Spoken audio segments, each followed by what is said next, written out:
Hey guys, Dave from Nerdarchy, 4 Nerds by Nerds, hanging out with some nerds. Nathan Nerdarch. Nerdarch is dead. Today we go over our top 10 tiny terrors for 5th edition Dungeons & Dragons.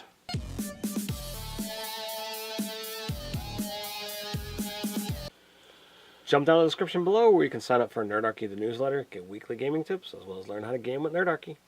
Alright, tiny terrors. We came up with a list. We're going to run through them. We're going to tell you why we think they're terrible. It isn't always because of their CR or how powerful they are, but there's something about them that just makes us want to put them on the list. So we're going to go from our least terrifying to most terrifying. All right. So we're going to kick it off with Magman and Mephits. We're just going to group those guys together. They're kind of elemental.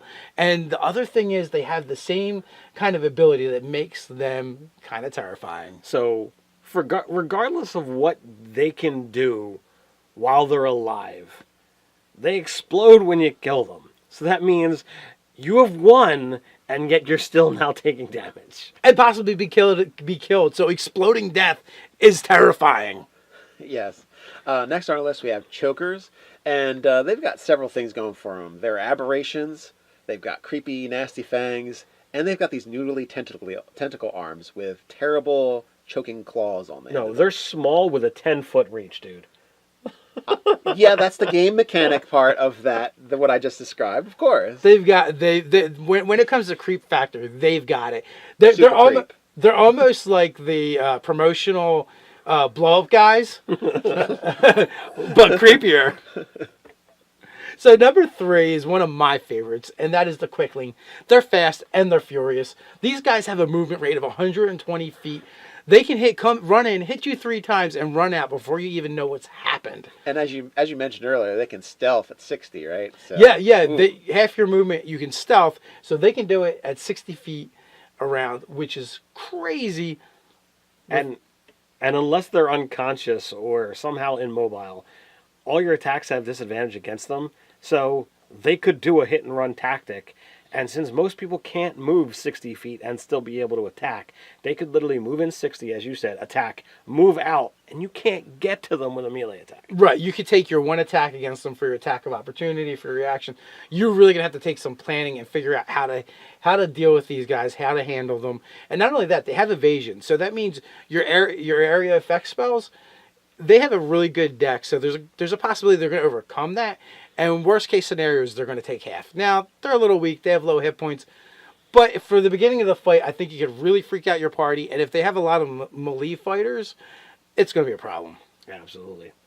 So number 4 is the Flame Skull.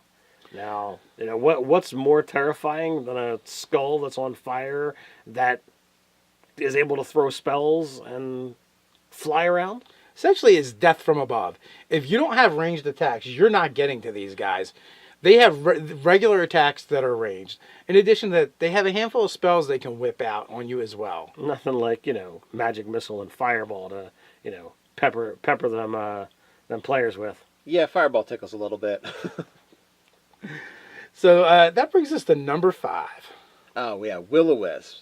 Now, Will-O-Wisp, they're really kind of squishable when it comes to hit points compared to some of these on the list, but their real terror factor is you're dead. Like the idea that they can force you when you're knocked down at 0 hit points, they can force you to make a DC save, and you might just be outright dead if you fail to save, and they'll gain hit points back from it.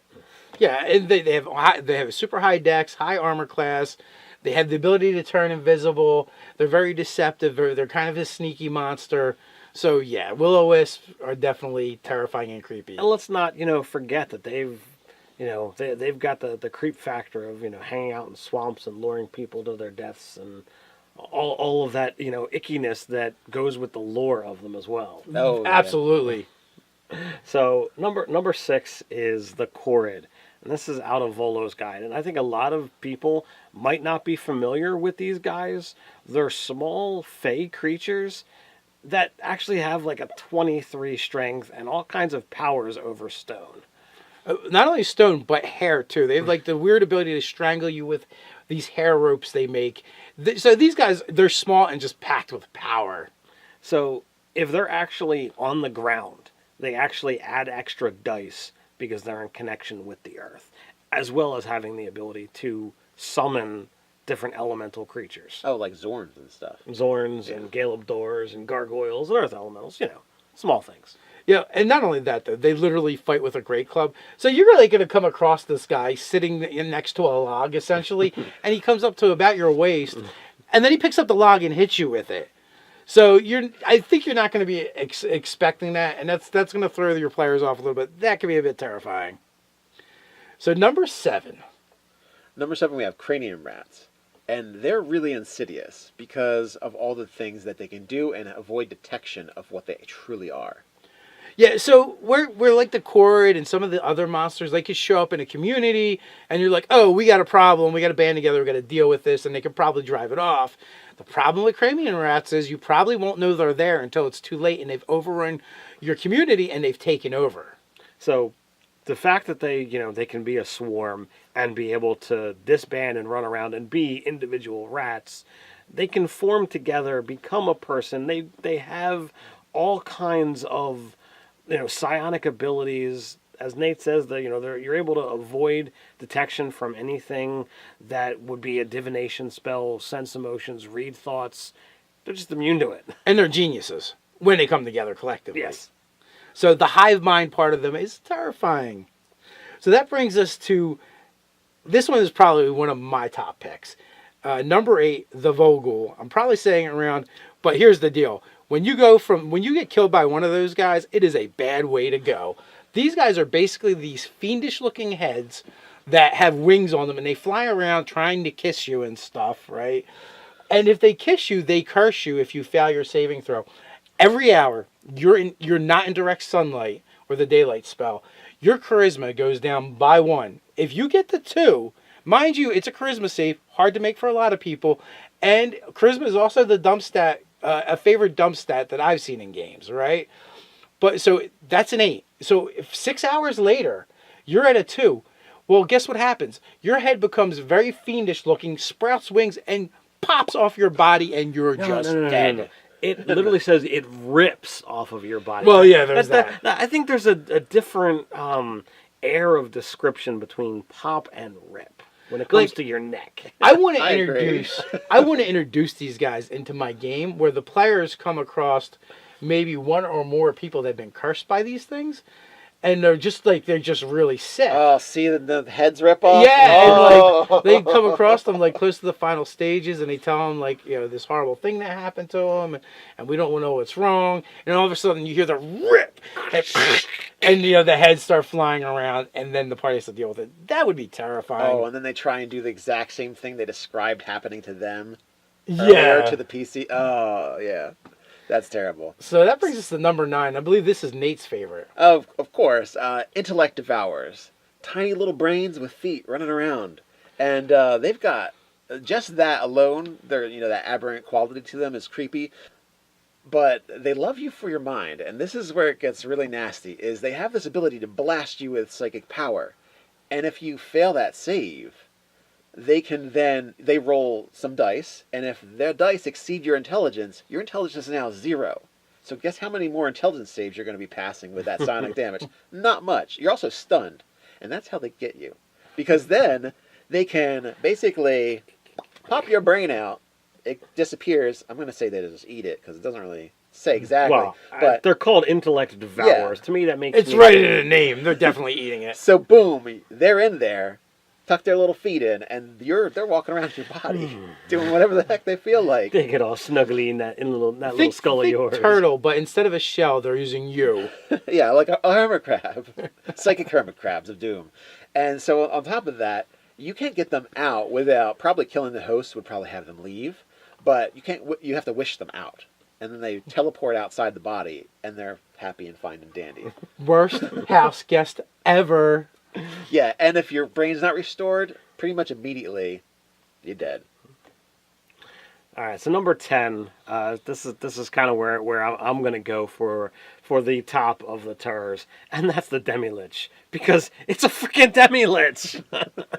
I mean, come on. They might not have all of the spellcasting abilities of that nice solid body that they used to have, but it's a floating skull that is possessed with loads of power and is basically immortal. I kind of find the Demi-Lich more creepy than the Lich because it's literally like a Lich's ghost is essentially what gets left behind. It gets even more undead than the undead originally was. It's like, I don't want to bother with having to constantly be killing people and devouring their souls. I just want to exist in this, pseudo powerful stage as just a skull and Some power. bones. I'm going to go wander the astral plane. I think that's kind of what happens. And then, like, you disturb them and they come back and wreak havoc upon you.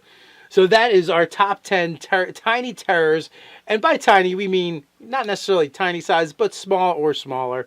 That could really be nightmares for your players, or they're just creepy, or they're just terrible in some other way. But the question is, guys, did we miss anything? Should there be something else on this list? What makes your list? There's a place for it. It's the comments below. While you're at it, like, share, and subscribe. If you want to find out where we got these tiny terrors from, you can check out the links below for the books. Or you can check out the website over at nerdarchy.com. So until next time, Stay nerdy.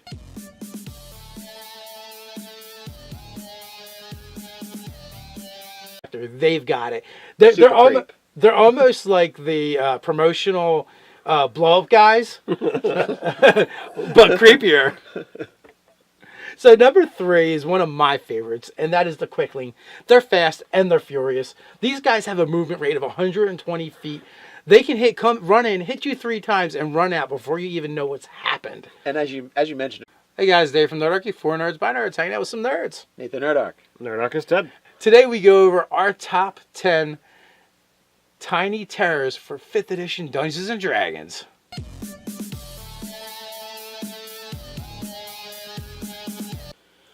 Jump down to the description below where you can sign up for Nerdarchy, the newsletter, get weekly gaming tips, as well as learn how to game with Nerdarchy. All right. Yes.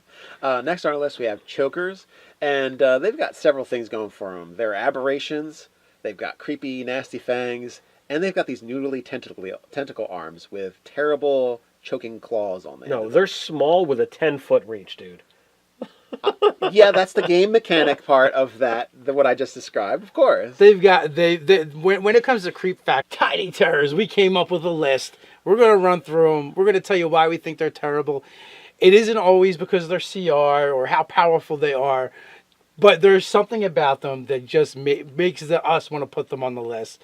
So Gives we're you a going to little, we're going to go from our least terrifying to most terrifying. All right. So we're going to kick it off with Magman and Mephits. We're just going to group those guys together. They're kind of elemental. And the other thing is they have the same kind of ability that makes them kind of terrifying. So, regardless of what they can do while they're alive, they explode when you kill them. So that means you have won, and yet you're still now taking damage. And possibly be killed. So exploding death is terrifying.